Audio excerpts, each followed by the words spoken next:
Bonjour à tous, je suis heureux de vous annoncer l'ouverture de la billetterie du 7e congrès Innovation en éducation qui se tiendra les 21 et 22 février 2026 au Palais des Congrès de Nîmes. 10 conférences, 40 exposants, 16 ateliers participatifs et plus de 650 personnes qui viennent de la France entière. J'ai hâte de vous retrouver les amis, à tout bientôt. Le principal obstacle au bonheur, c'est nos propres pensées. C'est pas quelque chose d'extérieur à soi. Le bonheur pour moi, c'est la liberté. Pour moi, c'est très simple en fait, le bonheur. C'est juste être. Bienvenue sur le podcast C'est quoi le bonheur pour vous ? Je m'appelle Julien Perron, je suis le réalisateur du film C'est quoi le bonheur pour vous ? Pendant plus de 4 ans, je suis parti à travers le monde pour interviewer 1500 personnes autour de cette question fondamentale. À travers ce podcast, on parlera bien-être, développement personnel et médecine douce. Je vous souhaite un merveilleux voyage sur la route de la connaissance de soi. Excusez-moi, j'avais juste besoin de finir de faire ma petite cohérence cardiaque parce que pour moi c'est très impressionnant d'être là ce matin, enfin ce soir, vous voyez, je ne sais plus où j'habite, devant vous, donc j'avais juste besoin de prendre un temps pour me recentrer. Ah ouais, je suis hyper impressionnée. J'ai jamais fait ça. Ça fait beaucoup quand même.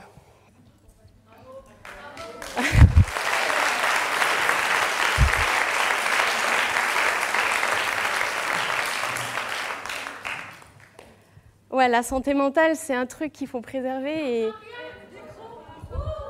Ah oui, c'est sûr que si on oublie le micro, ça va pas marcher. Ça m'étonne pas. C'est pas le même dans les plans. Il y a marqué on. Non, c'est celui-là. Ça, tu peux le laisser dans ta poche. Ouais, ok, j'ai un deuxième micro. Ah, ok. Alors, juste, on est là, ouais, ça, si tu restes ici, tu seras dans la lumière. Parce que si tu vas là-bas, tu seras un peu dans l'ombre. Après, tu peux jouer avec moi à la lumière, c'est toi qui vois. Ok. Mario, On va...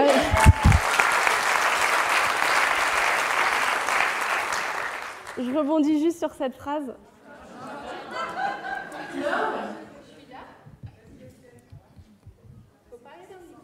Oui. Non. Normalement, il devrait marcher. Ah non, c'est juste qu'il est éteint en fait. vous assistez à l'action directe. Là, il n'a plus de pile. Il n'y a plus de piles.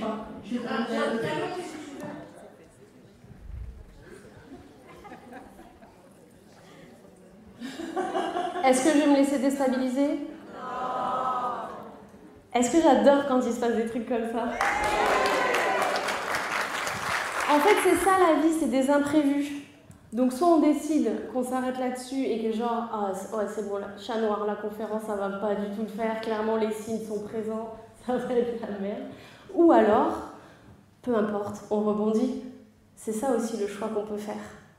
Donc bonsoir tout le monde, moi je suis ravie d'être là avec vous ce soir. Comme je disais, c'est très impressionnant. On va parler de la santé mentale. Je sais pas trop ce que c'est, je sais pas si vous, ça vous parle. Vous connaissez un peu la santé mentale ? En fait, la santé mentale, moi, ce que j'ai compris, c'est que c'était quelque chose de très simple, à l'inverse de compliqué, mais de très difficile, à l'inverse de facile. En janvier, en début d'année, là, donc Julien...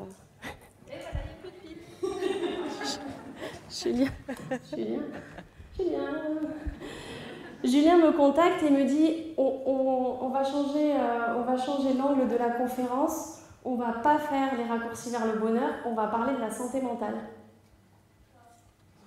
Alors, à ce moment-là, quand j'ai reçu son mail, j'étais au fond de mon lit, au fond du gouffre, au fond de ma vie, et je me disais, ça c'est drôle. Je vais juste dire ça c'est drôle. J'étais là, ouais, ok, j'accepte le challenge. Mais qui mieux que quelqu'un au fond du gouffre pourrait vous parler de la santé mentale ? On n'a pas envie de se faire raconter la vie merveilleuse de quelqu'un qui n'a pas vécu vraiment des choses difficiles, parce que pour lui, c'est facile. Ok ? C'est simple la santé mentale, mais c'est compliqué. C'est difficile, pardon. Aujourd'hui, la santé mentale, on va en entendre parler pour des enjeux économiques, pour des enjeux politiques, pour des enjeux sociétals, mais c'est avant tout un enjeu individuel. Quand on va mal dans sa vie, on va mal dans sa vie avec tous les gens qu'on va rencontrer. Et on est cet individu qui va pas bien au contact de d'autres individus. Et je pense que c'est important, tout comme l'hygiène corporelle, de prendre soin de sa santé mentale aussi pour les autres. Est-ce que tout le monde là peut juste, hop là, fermer les yeux, juste un instant. Fermez les yeux, recentrez-vous sur vous, déposez dans votre inspire puis votre expire tout ce qui s'est écoulé au long de cette journée. On expire et on le laisse partir. Au long de cette semaine, au long du mois, depuis le début de l'année. On inspire, on est là, ici, maintenant. Ouvrez les yeux. Merci. Merci d'avoir choisi de venir t'offrir ce cadeau au congrès pour toi, pour tous les gens que tu côtoies dans ta vie, pour tous les gens que tu côtoies dans ton travail, pour tous les gens inconnus que tu côtoies au quotidien. Merci d'avoir choisi de prendre soin de toi, parce que quand tu prends soin de toi, tu es une petite graine qui, au contact des autres, va faire du bien. Je sais que c'est pas facile. Je vais vous expliquer combien je sais que c'est pas facile. Parce qu'en fait, moi, pendant très longtemps, ça a été un peu dit comme une insulte. L'inverse de la santé mentale, c'est malade mental. Ah non, mais elle, c'est une malade mentale. Non, mais on ne devrait pas le dire comme ça, en fait. Être malade mental, ça veut dire qu'on est malade au niveau psychologique. Il n'y a pas de plus grande détresse que celle qu'on a dans notre tête et dont on est le seul à avoir conscience. Il faut qu'on déconstruise ça, il faut qu'on comprenne à quel point c'est essentiel d'être en bonne santé mentale et que quand quelqu'un est malade mental, c'est pas un choix. C'est quelque chose qui lui est imposé parce que peut-être il n'a pas les outils, il n'a peut-être pas les ressources nécessaires pour affronter ce qui se passe dans sa vie et qu'en fait, il a besoin d'aide. Il n'a pas besoin que quelqu'un vienne le voir en lui disant « Non mais toi, t'es une malade mentale ». Qui c'est qui a l'impression qu'il est un peu malade mental ici? Levez la main. Ok. Enchanté, on est plusieurs. Là, vous me voyez, je suis sortie de conférence, on m'a dit « Oh, j'adore ton énergie, t'es hyper joyeuse ». Moi, mon plus grand combat dans ma vie, c'est cette petite voix, donc je suis hypersensible, c'est cette petite voix qui, quand tout pète, quand tout part en vrille, quand je perds le contrôle de tout, le jour où j'ai reçu le mail de Julien, notamment, c'était un de ces jours-là, et où cette petite voix me dit « Ah là là, ça serait tellement plus facile si tu éteignais la lumière. Juste ça. » Vous voyez de quoi je parle? Oui, je parle du suicide. Je sais, c'est tabou, c'est très malaisant. Combien de gens ici ont été traversés par des pensées suicidaires? Est-ce que vous voulez bien avoir le courage, s'il vous plaît, de lever la main?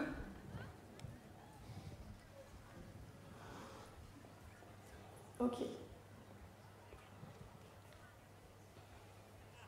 Est-ce que c'est pas difficile de se rappeler qu'on a des choses merveilleuses dans sa vie quand on a cette petite voix qui vient? Est-ce qu'on est capable aujourd'hui, maintenant qu'on le sait, qu'on se l'est dit, que c'est plus un tabou, qu'on le sait, qu'on n'est pas tout seul, est-ce que c'est pas difficile d'essayer de mettre des choses en place dans notre quotidien? Je vais vous donner 2-3 outils, je vais vous donner juste les miens, ceux que j'utilise, ceux qui sont concrets, ceux qui sont là quand la raison est loin, quand avoir un enfant merveilleux n'est pas suffisant, quand être entouré de gens que j'aime n'est plus suffisant, parce que moi je ne m'aime pas assez, parce que j'ai l'impression que je ne mérite pas d'être sur Terre. Est-ce que cette voix, elle m'appartient? Je ne sais pas. J'ai travaillé dessus, je pense que c'est beaucoup du transgénérationnel, mais elle est là quand même. Et pourtant, ça enlève rien en fait que je sois quelqu'un de joyeux qui aiment la vie. Genre, vraiment, les gens, j'aime la vie. J'adore vivre. La vie, c'est une merveilleuse aventure. Chaque jour, je me lève et il y a tout un champ de possibles qui s'offre à moi. Je suis capable de le voir. Mais quand là-haut, ça déconne, extinction des feux. La petite voix, elle devient la seule voix que je suis en capacité d'entendre. On est à une époque où c'est extrêmement compliqué de préserver sa santé mentale. Et individuellement, je pense que c'est urgent de se rendre compte et d'être attentif à ce qui nous fait du mal. Moi, j'aimerais que chacun de vous, ce soir, soit capable de prendre une feuille et de faire la liste de tout ce qui vous fait du mal. Les réseaux sociaux, cet ami avec qui on entretient un lien toxique par la culpabilité qu'on n'arrive pas à éloigner, qu'on laisse dans notre vie nous pomper toute notre énergie, ce couple dans lequel on se détruit chaque jour pour les mauvaises raisons, on reste, on n'a qu'une envie, c'est de partir. On donne un exemple à nos enfants qui n'est pas le bon parce que les enfants, ils savent quand on est malheureux. Alors je vous dis pas genre envoyez chier vos amis, quittez vos conjoints, quittez votre boulot. Je vous dis juste, soyez attentifs à ce qui vous fait du mal. Je veux dire, on le sait ce qui nous fait du mal quand on mange. On le sait, les filles, dans le miroir, on le sait, on le voit là. Quand on a mangé trop de charcuterie là, à l'apéro le lendemain, ok, charcuterie, on arrête, on se calme. Chocolat, tu te détends aussi. L'alcool le lendemain, oh. Et bien là c'est pareil. Les réseaux sociaux avant de dormir, oh. Essayez d'éteindre tous les petits trucs dans votre vie qui ne sont pas pour votre santé mentale quelque chose de positif. Vous êtes responsable de la vie que vous menez. Vous êtes responsable de ce que vous faites, de ce que la vie vous envoie. Alors allez-y. Saisissez cette opportunité de prendre soin de vous. J'ai oublié de me présenter, au fait. Je me rends compte. Salut. Donc moi, c'est Marion. Je suis auteure de romans humoristiques à visée thérapeutique. Et en fait, j'ai décidé de raconter ma vie comme si personne allait écouter ce que je raconte. Ou alors comme si personne allait pouvoir juger ce que je raconte. Et je me rends compte qu'en fait, être authentique, être vrai, c'est ce qui nous manque cruellement à notre époque.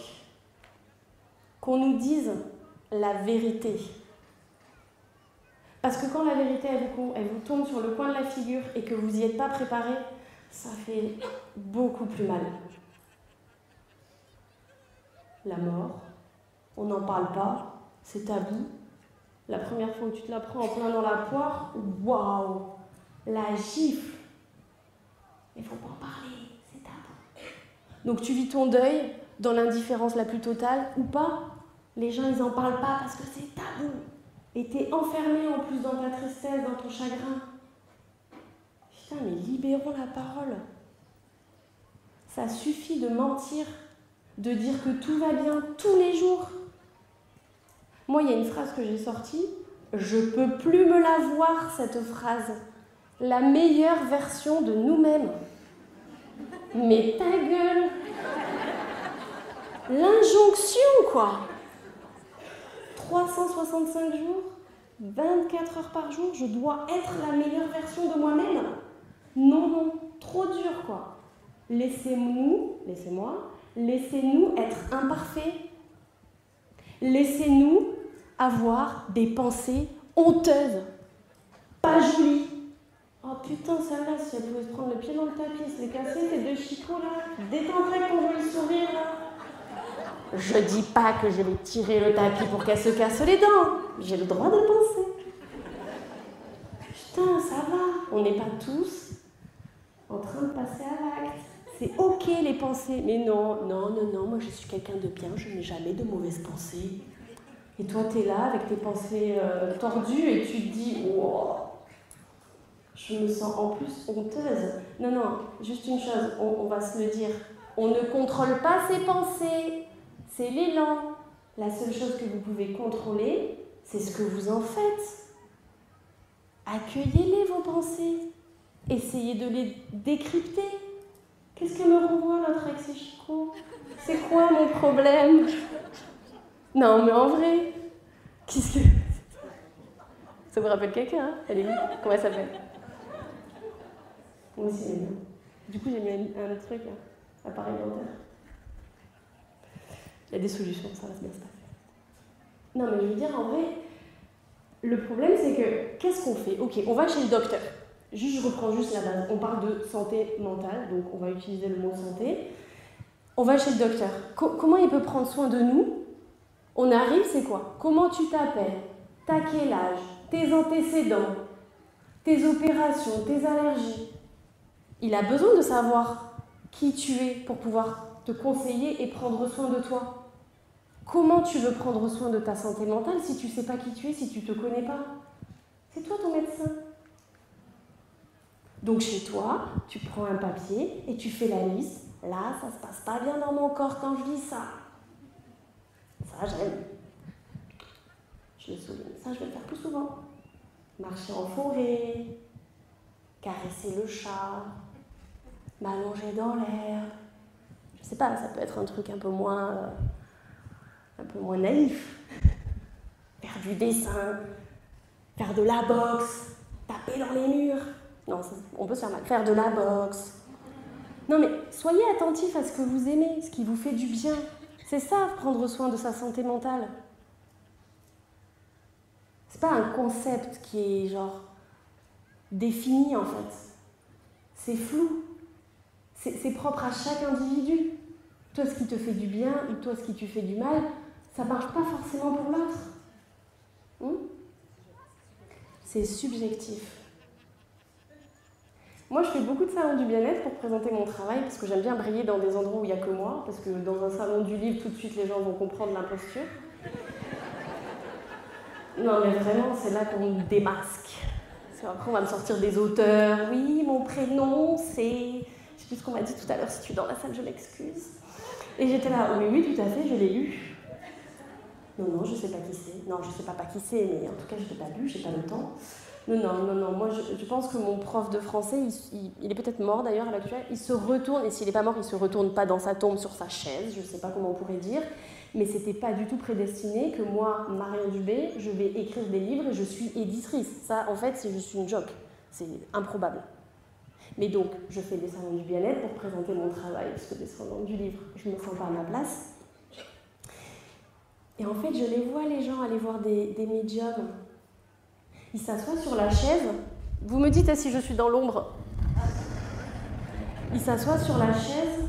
C'est 20 balles la question. Ok ? Dites-moi ce que vous voyez de moi. Alors, attendez. Alors, je vois que vous avez les yeux verts. Oh, elle me connaît si bien. Mais c'est vrai que j'ai les yeux verts. Mais pardon, mais en fait, vous êtes bluffé d'aller payer une inconnue pour vous dire qui vous êtes. Ça does make sense? Putain, mais regardez-vous dans un miroir. Écrivez-vous une lettre. Parlez-vous. Comme je disais tout à l'heure dans l'atelier, personne au monde ne peut vous connaître mieux que vous-même. Est-ce que vous savez qui vous êtes? Bon, je sais, c'est genre très philosophique et c'est le chemin d'une vie. Mais en soi, là, si vous mettiez sur pause et que vous deviez analyser tout ce que vous savez de vous, mais vous savez qui vous êtes, merde. Vous savez ce que vous aimez, vous savez ce que vous aimez pas. On est là comme des cons. Attends, je vais aller à la page de l'horoscope, rien à foutre du magazine. Un Capricorne, exigeante. C'est trop moi.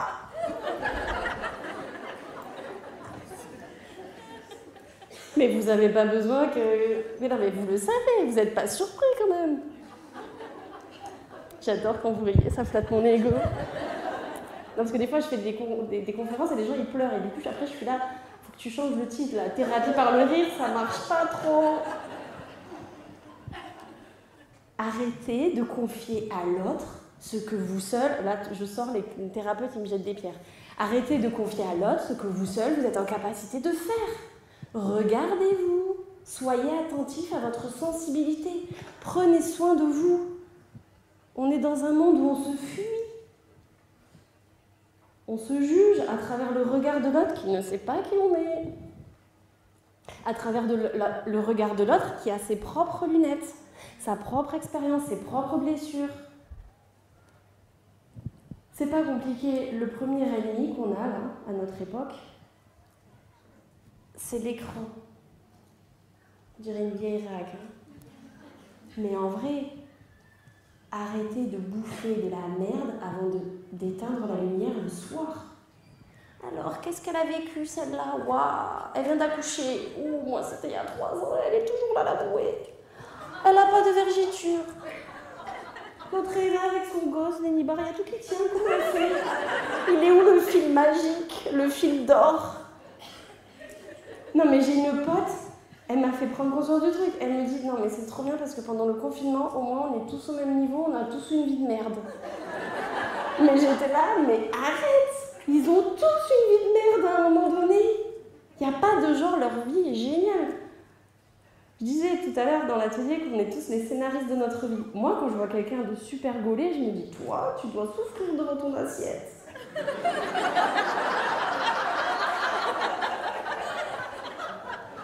Moi, je me réveille avec des ping, ping, ping. On peut mourir demain. Hein. Ah, toi, tu vas te décomposer plus vite. Ah, pas sûr.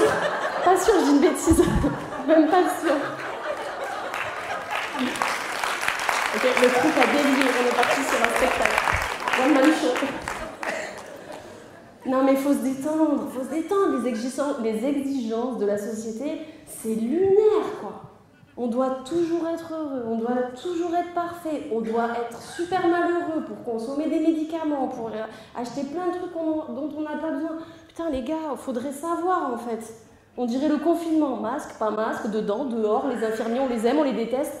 Non mais c'est vrai, et nous on est là, ok, on fait ça, on fait ça, on fait ça, on fait ça. Non mais moi ça me rappelle l'histoire de je viens d'avoir un bébé, tu sais pas ce que tu fais, tu es complètement perdu. On te dit l'enfant il doit dormir sur le côté sinon il va mourir. Non en fait il doit dormir sur le dos sinon il va mourir. Non en fait il doit dormir sur le ventre sinon il va mourir. Et t'es là, ok, en quelle époque on est, comment il meurt, comment ça se passe, je sais plus là. Et là c'est pareil. Juste éteignez les autres, là. Les autres, ils savent pas, ils vous connaissent pas, ils savent pas qui vous êtes. Vous vous remettez devant un miroir avec votre petite feuille blanche. Vous savez ce que j'ai fait? J'ai écrit 7 bouquins. La meuf, elle a fait le travail. 7 tomes. Ça va? Ouais, ça dépend. Je me retiens, j'ai encore d'autres trucs à écrire. Non mais prenez rendez-vous avec vous-même et apprenez à savoir qui vous êtes. Juste ça, en fait. Juste le silence. Stop les comparaisons. Qui suis-je? Comment je vais? Non mais c'est vrai, moi j'étais en panique. Hein. Là c'était réel. Hein. J'ai besoin de faire ma bulle. Vous vous rendez pas compte? Je me suis dit, franchement, pendant très longtemps, je pense jusqu'à avant-hier. Comment je vais faire, moi, pour parler de la santé mentale? Et les mecs, ils vont venir m'écouter, moi, leur dire comment je vais bien dans ma vie. Ok. On s'en sort comment avec ça? Mais ce qui est bien, c'est que c'est réel. C'est réel. Je déconne pas, hein. C'est réel. Moi, j'ai des trous dans les murs chez moi partout. Non, mais je suis pas fière de ça. Attention, je suis pas en train de rigoler. Hein. Je me fais mal. Je me fais très mal, très souvent. Je me fais mal avec ma tête. Ouais, c'est normal que ton père ne t'aime pas. C'est normal que ta belle famille elle te déteste. Regarde qui tu es. Moi, c'est violent quand il y a des gens comme vous qui viennent me donner de l'amour. Hein. C'est violent.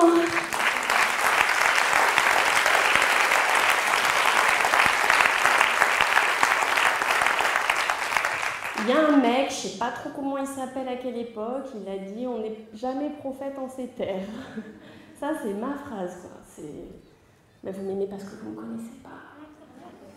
Vous ne savez pas qui je suis. Ou alors, ce que j'aime bien dire, parce que ce que vous aimez de moi, c'est ce que vous reconnaissez de vous en moi.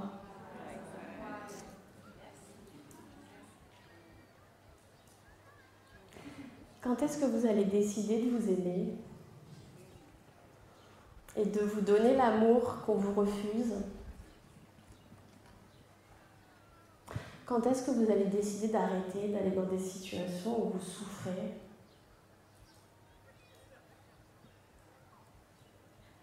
Je sais pas, mais on va peut-être mourir demain. Hein. Il y a urgence. Hein. Je vais quand même rebondir sur mon ancien titre de conférence. Il est temps de prendre des raccourcis vers le bonheur. Hein.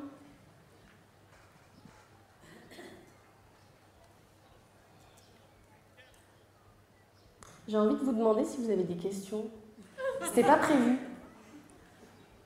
Tout ce qui s'est passé là, c'était prévu. Elle vient de dire tout ce qui s'est passé là, c'était prévu. Retour de boomerang. On a aimé, on a aimé. Non mais parce que je sais pas depuis combien de temps je parle, j'ai perdu le fil. Oui, oui, j'ai vu, j'étais là que ça, merde. Comment je comble? Non, non, non. Non mais en fait, moi, ce que la vie m'a appris, c'est que, petit 1, tout part de nous.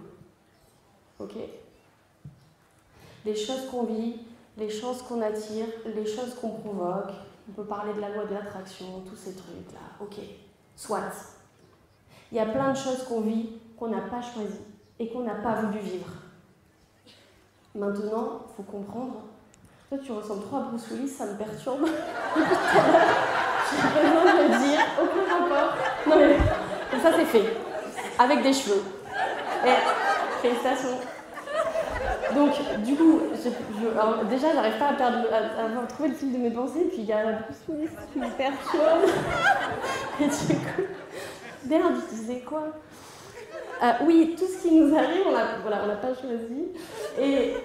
Mais par contre, la seule chose qu'on peut choisir, et c'est pas la seule chose en fait, c'est la chose la plus importante, c'est qu'est-ce qu'on en fait de ce qui nous tombe sur le coin de la figure. Vous êtes le scénariste de votre vie, mais genre, c'est pas une phrase, un mantra, une connerie qu'on répète pour dire n'importe quoi, c'est réel en fait. Qu'est-ce que vous avez envie de raconter dans votre vie? C'est vous qui choisissez la journée que vous allez vivre. Comment vous allez vivre les événements qui se présentent à vous. C'est vous qui décidez de ça. Est-ce que vous en avez conscience? Est-ce que vous avez l'impression que vous êtes le victime, là, le passager, la victime de votre vie?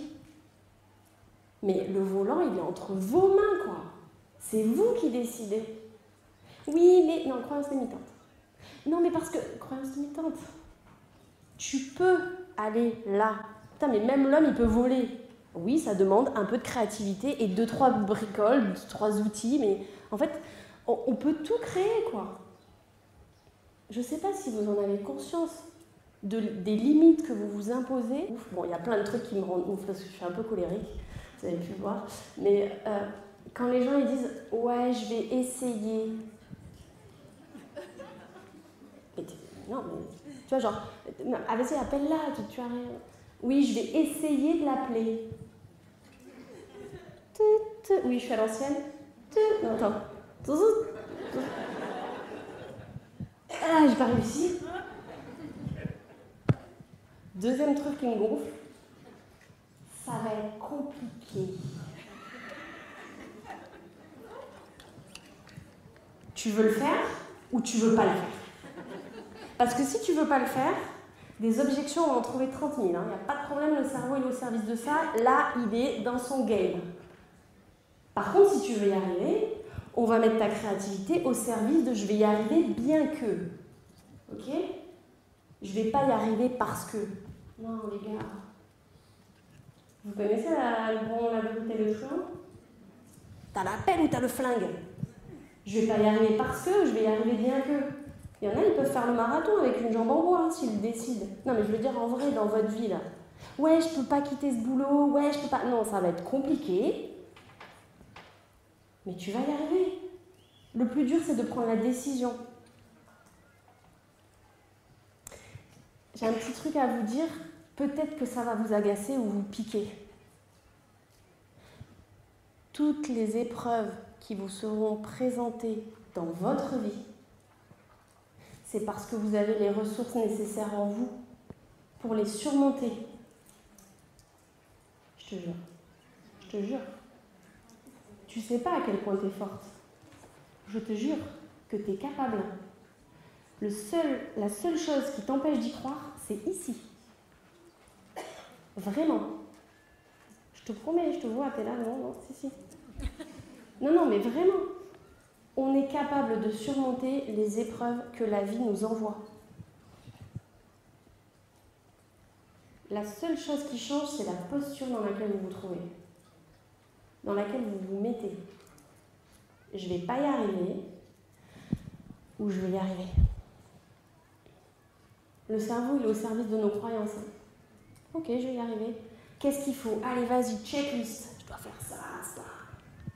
Une étape après l'autre. Ok, j'ai réussi, trop fière. Ok, je passe à la suivante. Putain, je sais pas, on l'a même pas le sablier. J'ai fait un truc l'autre jour. Franchement, je sais même pas comment j'ai eu le culot de dire ça. Il y a une dame, elle arrive sur mon stand. Donc, je fais mon truc de marabout. Oui, je sais quel livre est fait pour vous. Je lui donne le livre. Et là, elle me dit, quand vous venez à moi, je sais quel livre est fait pour vous. Bon, on n'y croit pas, moi j'y crois. Ça marche. Quelqu'un y croit? Oui. Et là, la dame, elle me dit, écoutez, pour moi, là, c'est très compliqué. Je viens d'apprendre que j'ai un cancer. Je crois qu'elle a dit ça, hein.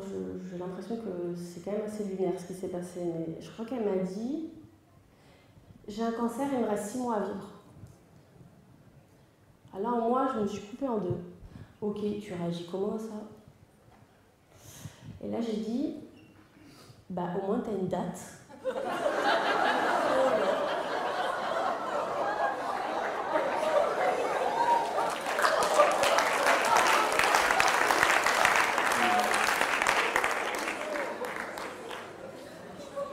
J'ai prévenu, malade mentale.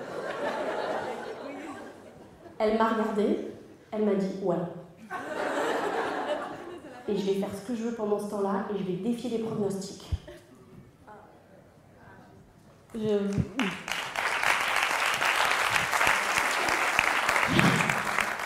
est repartie, je suis là, qu'est-ce qui vient de se passer? Ok, bon, bah... Non, mais des fois, il y a des trucs qui sortent comme ça, on n'est pas prêt, mais en fait, la personne en face, elle est déjà avec la raquette, elle attend la balle. Non, mais c'est bon, t'inquiète, j'accueille. Non, mais en vrai, c'est vrai, c'est une façon de voir les choses. Et ben, elle l'avait, cette façon, apparemment. On sait pas quand est-ce qu'on va mourir. Qu'est-ce qu'on se fait chier avec des trucs qui nous font chier, en fait? Non, mais dépêchez-vous, on va peut-être mourir demain, quoi. Arrêtez de vivre des trucs qui sont pas cool dans votre vie, de vous forcer. Après, attention, hein. La vie, c'est vous passer un contrat avec vous-même. Si vous êtes dans une situation inconfortable, mais que vous êtes OK d'être dans cette situation inconfortable, mais qui suis-je pour vous juger? Je vous juge pas. Le jugement. Est-ce qu'on parle de ce concept? Bon, pour moi, c'est comme le racisme. C'est un truc genre, il n'y a pas de... Tu t'en parles 2 secondes et tu te rends compte que le concept s'écroule comme un château de cartes, quoi. Le jugement. Ah, je ferais mieux qu'elle à sa place. Comment tu sais? Non, mais comment tu sais? T'as déjà essayé d'être à sa place? Non, mais moi, si je me mettais à ta place, mais tu peux pas te mettre à ma place. T'as pas vécu ma vie, t'as pas ma sensibilité, t'es pas dans mes chaussures, on fait même pas la même taille. Non, mais moi, à sa place, t'as aucune certitude. Comment tu peux croire, naïvement, connement, égocentriquement, que tu ferais mieux que moi à ma place? Mais ça, c'est... Le truc, tu le démontes en 1 seconde. Ça n'a aucun sens. C'est invérifiable. Arrêtons de juger les autres. Et puis alors, si j'avais su... Retourne sur la chaise voir la médium. T'as pas dit. T'as les... Mais non, mais si j'avais su que dalle. Si j'avais su, je serais pas là. Oui, alors il y a aussi oui, et jusque-là, j'ai fait plein de trucs, ça a servi à rien. Jamais. Il n'y a rien dans votre vie qui a servi à rien. C'est juste que ça n'a pas encore émergé, quoi. Ça n'a pas monté en surface au bon moment. Une phrase qui prend 10 ans pour arriver là, ping, putain c'est vrai, l'autre jour elle avait dit ça, et là le tableau se compose. Je vois tout et c'est clair, je comprends. Non mais tout contribue à la personne que vous êtes aujourd'hui. Votre vie, elle a du sens chaque instant. Saisissez tout ce qui se passe. Quand on vous agace ou pas, saisissez tous les petits détails. Parce qu'encore une fois, le plus important, c'est d'apprendre à vous connaître, de savoir qui vous êtes, pour pouvoir prendre soin de votre santé mentale. Ça sert à quoi d'être sur Terre si c'est pas pour être heureux, sans déconner? Non mais en vrai, travailler pour faire de la thune, posséder des trucs, et ça va pas rentrer dans les 4 planches, hein. Il n'y aura pas la place de tout emporter là, on n'a aucune certitude de ce qui se passe après. Je crois pas qu'on puisse l'emporter. Mais savourez le chemin. Il n'y a pas d'objectif en fait. C'est à partir de tout de suite maintenant qu'il faut kiffer la vie. N'attendons pas de « oui, alors plus tard, la retraite ». Je vais vous en parler de la retraite. Ma mère, elle est décédée à 59 ans. Bam, chute en montagne, merci, ciao, bonsoir. Bon, dans mon livre, j'en parle pas comme ça, c'était beaucoup plus long. Tu le sais. Mais on était devant le banquier, et là, le banquier, il nous dit « oui, alors, du coup, votre maman, sur son compte, on était là avec mon père, waouh !» Et lui, il me dit, putain, ça faisait 1 an qu'elle me disait, on s'en fout, on arrête de travailler, viens, on profite de la vie. Et lui, non, tu sais, la retraite. Il me dit, maintenant, je suis comme un con avec mes sous. Putain, mais c'est tout de suite. Alors, je ne vous dis pas de faire les dingues, comme si effectivement vous alliez mourir demain. Il faut quand même penser sur du long terme. Il ne faut pas être non plus complètement zinzin et irrationnel. Mais il y a plein de choses, je suis sûre, qui sont néfastes pour vous tout de suite maintenant, que vous pourriez virer de votre vie, quoi. Vous en saisissez des choses ou pas? Il y a des lumières qui s'allument dans votre tête. Vous la faites là, la liste, quand je vous parle? Il faut les noter, hein, n'oubliez pas. Hein. Puis demain, quand vous vous réveillez, vous... Kazachet. Et puis qu'est-ce qui tient le lien avec des trucs qui sont nocifs pour nous, toxiques? C'est quoi le lien là? La culpabilité? Oh non, sale. C'est ça les liens de culpabilité. Non, non, on s'accroche pas à des choses par culpabilité. Ça aussi, c'est un concept que je serais ravie de démonter. La culpabilité. Tiens, je vais me l'attaquer, celui-là. Le nouvel os. Alors, c'est quoi la culpabilité? Ouais, je l'ai trompé, mais je culpabilise. J'assume pas d'avoir assumé de faire de la merde. Ben non, en fait. Tu culpabilises pour me montrer t'es désolé d'avoir fait ça et que du coup je te prenne en compassion. Assume que tu l'as fait. Ouais, mais... Non, ça c'est un truc aussi, c'est pas sain du tout. Hein. Je vous le dis, il va falloir faire un travail pour ceux qui ont des liens de culpabilité avec les autres ou qui sortent cette carte joker. C'est une fausse carte joker, hein. C'est comme le « oh, je suis désolée » 15 fois pour la même connerie. On n'y croit pas. Non mais... Le truc... Déjà, si vous voulez prendre soin de ça, c'est d'être là. En fait. Entre vous et vous. Quand vous vous aimez, quand vous allez bien, on parle d'égoïsme. Ouais, c'est un égoïste. C'est quelqu'un qui pense à lui avant de penser aux autres. Bah c'est sain, je suis désolée. Quand c'est équilibré, c'est sain en fait. Dans l'avion là, oui alors quand l'avion va s'écraser, surtout, le premier truc que vous faites, c'est que vous prenez le masque et vous le mettez sur vous. Bah, en fait, tu peux pas être bien avec les... Bon, là, je vais faire une métaphore un peu bizarre, mais tu peux pas être bien avec les autres, tu peux pas faire du bien aux autres, tu peux pas aider les autres si tu t'es pas aidé toi. Parce que quand tu fais passer l'autre avant tes propres intérêts, après tout ce que j'ai fait pour elle, culpabilité, pas sain le truc, tu t'es ignoré. Ah ouais, moi je suis un sauveur, je pense tout le temps aux autres, par contre ils me payent jamais, ils me sont jamais redevables. Mais c'est pas sain. Quand vous faites les trucs pour vous, c'est sain, ça. Tant que vous n'êtes pas dans l'énergie, je le fais contre l'autre, et que vous êtes dans l'énergie du pour soi, putain, si chacun faisait des trucs pour soi... Attention, je ne parle pas de manquer de bienveillance et de manquer de générosité, je ne parle pas de ça, mais quand vous prenez d'abord soin de vous, et que vous êtes complet dans ce que vous êtes, et que vous êtes épanoui et équilibré dans votre relation avec vous-même, mais vous l'êtes forcément avec les autres, en fait. Et l'inverse est prouvé. Quand vous n'allez pas bien, votre relation avec les autres, elle n'est pas bien, quoi. Putain, mais moi, j'ai des amis, ils en pouvaient plus de moi, quoi. Tout le temps besoin d'être rassurée. Des fois, j'appelais, elle répondait pas tout de suite, je pétais un câble. Comment ça, tu me fais passer après tout le monde? Ah, meuf, va faire un travail sur toi. Par contre, là, le temps, c'est quoi? C'est ce qui reste? Ah oui, ok, c'est bon. Parce que je comprenais plus rien, j'étais là, 35, 20 minutes. Retour vers le futur. Non, mais vous avez une relation qui est toxique avec les autres quand vous avez une relation qui est toxique avec vous-même. On en revient toujours au même. Prendre soin de soi. Prendre du temps pour se comprendre, pour se connaître, pour se préserver. C'est chaud, hein? C'est le comment qui manque. Comment? Ok. Comment prendre soin de soi? Si tu ne sais pas comment prendre soin de toi, tu peux arrêter de... Non mais c'est vrai, si tu ne sais pas où aller, commence déjà par là où tu sais que tu ne veux pas aller. Ça peut être un indice, comment? Et encore une fois, tu fais ta liste, bon ben ça me fait du mal. Comment? Ben, arrête-le. Je sais pas, hein, non mais c'est peut-être pas aussi simple, mais c'est peut-être que ça l'est. Vous voulez donner un exemple concret? Ok, est-ce que quelqu'un est d'accord pour donner un exemple concret dans sa vie de je suis dans une situation de merde et je sais pas comment en sortir?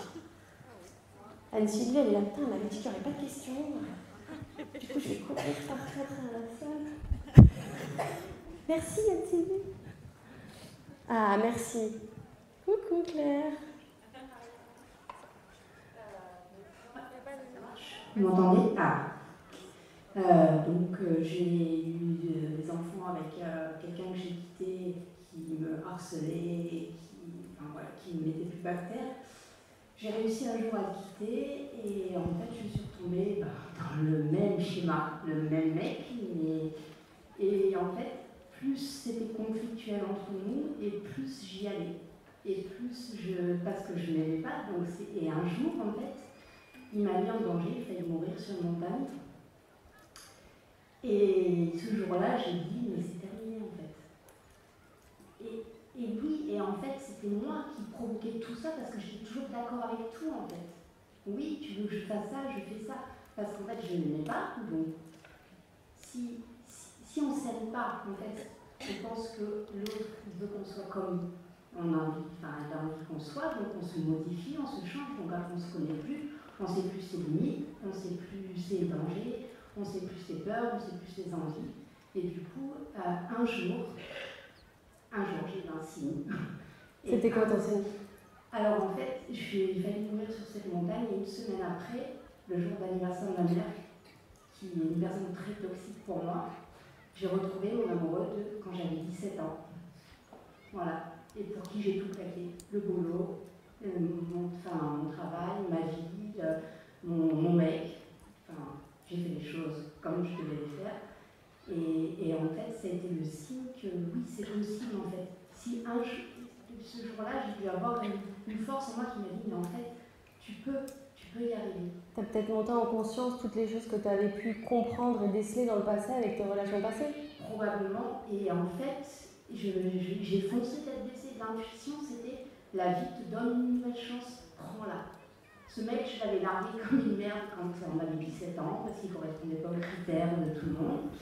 Et en fait, oui, c'est possible. Et on est ensemble depuis 2 ans. C'est pas facile tout le temps parce que quand on se... La vie.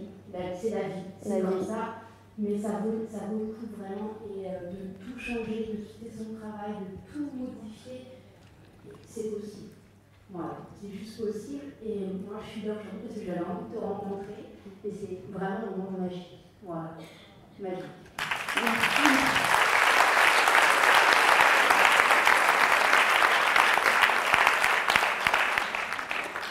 Le Le plus dur, c'est la décision. Après, les choses s'alignent. Le plus dur, c'est la décision, en fait. Est-ce que quelqu'un a une problématique cristallisée? Allez là. Qu'est-ce qui t'arrive, bébé? Eh bien, moi par exemple, on en parlait un petit peu tout à l'heure pendant la télé, j'ai une relation avec ma mère qui est très compliquée. Ça me fait énormément de mal. Et pour autant, je n'arrive pas à faire autrement malgré les outils de communication non violente ou toutes les thérapies que j'ai pu faire jusqu'à présent. À chaque fois, je suis dans la réactivité, je la blesse énormément. Après, forcément, si je la blesse, elle doit me laisser à un moment donné.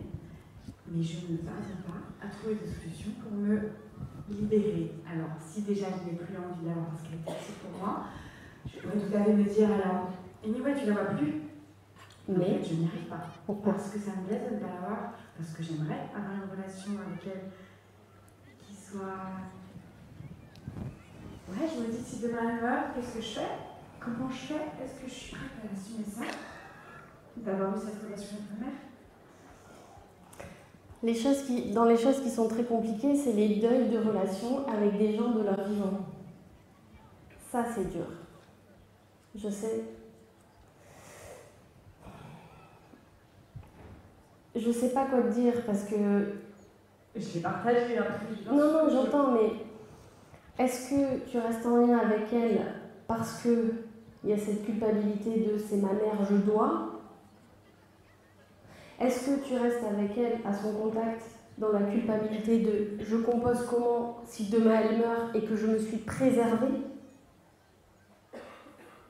Je pense que ce qui se passe en fait, c'est que sans doute que je veux travailler en fonction de ce qu'elle me renvoie, qui fait que ça me blesse et qui fait que ça me fait réagir. Donc en fait, il y a des choses à travailler, je pense, en fait, en moi. Après, tu sais, des fois, la solution, c'est juste de quitter la pièce. De s'éloigner suffisamment pour avoir les idées plus claires et voir les choses sous un autre angle. Respiration 5-5-5. Plus longtemps. 5 mois, 5 ans, je sais pas. Je sais pas. Mais moi, soyons honnêtes, hein, quand j'ai parlé tout à l'heure de ma mère qui était décédée et que 9 mois, jour pour jour, avant son décès, on s'est réconciliés, si tu regardes la raison pour laquelle on s'est réconciliés, ça pue un peu, quoi. Je rentrais enfin dans une de ces cases. Je venais de me fiancer avec le fils de une de ses meilleures amies, donc elle validait le truc, quoi. C'est triste qu'elle m'accepte à partir du moment où je rentre dans cette case. Je suis restée 10 ans avec lui, 10 ans de souffrance. J'ai fait un enfant avec cet homme. Tu peux pas divorcer d'un enfant avec un homme. Tu sais qu'il va faire partie de ta vie pour toujours. C'est terrible. Après, je le remercie pour ce cadeau. J'ai un enfant extraordinaire et je ne sais pas encore de quoi demain sera fait par rapport à notre relation à nous. Est-ce qu'on va se déchirer à nouveau? Mais ça m'apporte beaucoup de souffrance. Je ne dis pas que tout ça, c'est à cause de ma mère, mais ce que je veux dire, c'est que des fois, putain, mais on ne reste pas pour les bonnes raisons, quoi. Et c'est pas parce que ce sont nos parents que tu es obligé d'entretenir un lien alors que c'est toxique. Je le sais. Je vais pas être de ces psys qui vont dire « Ouais, mais c'est tes parents ». Non, mec, il a pas le bouclier magique genre « Ouais, mais peu importe ». Non, t'as pas le droit de me faire du mal en fait. J'ai le droit de m'affranchir de notre lien pour me préserver. C'est que ma vision des choses. Hein. Mais la question, c'est peut-être d'arrêter d'aller dans une situation qui te déçoit et que tu attends des choses que tu n'auras jamais.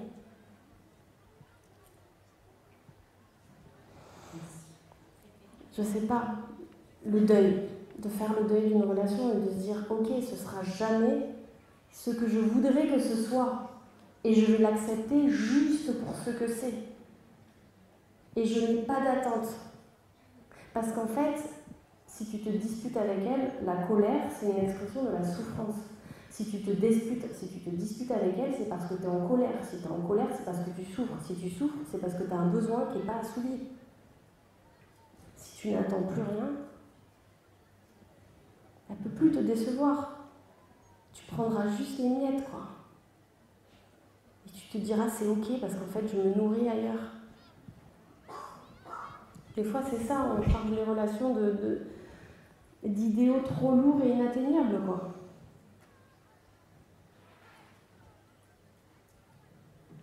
Et puis, comme dans la nature, les bébés, à un moment donné, s'éloignent des parents, de la mère, peut-être que tu es une adulte et que tu n'as plus besoin de maman pour ça. Dans ce que tu attends, tu vois. Je ne suis pas du tout en train de vous dire couper les liens familiaux, c'est pas ça, mais à un moment donné, juste préservons-nous, quoi. Quand il y a des gens qui nous font trop de mal, stop en fait. Pourquoi s'acharner ? S'ils sont pas prêts à faire le chemin, putain, c'est pas notre problème, quoi. On se doit de se prendre soin de nous. Parce qu'après, tu rentres chez toi et je sais pas, t'as vu ta mère et t'es dans un état pas possible, t'es hyper électrique et c'est tout le foyer qui va en être impacté, toi la première, quoi. Moi, j'ai pris des antidépresseurs pendant 3 ans à cause de mon père. Non, quoi. Parce que c'était mon père et qu'il fallait que, il me restait que lui, merde, quoi. Ma mère, elle est morte, j'ai plus personne, mon frère est de l'autre côté de la planète, putain, c'est lui ou rien, quoi. Non. Vaut mieux être seul que mal accompagné, ou en tout cas accompagné comme ça, quoi. Merci.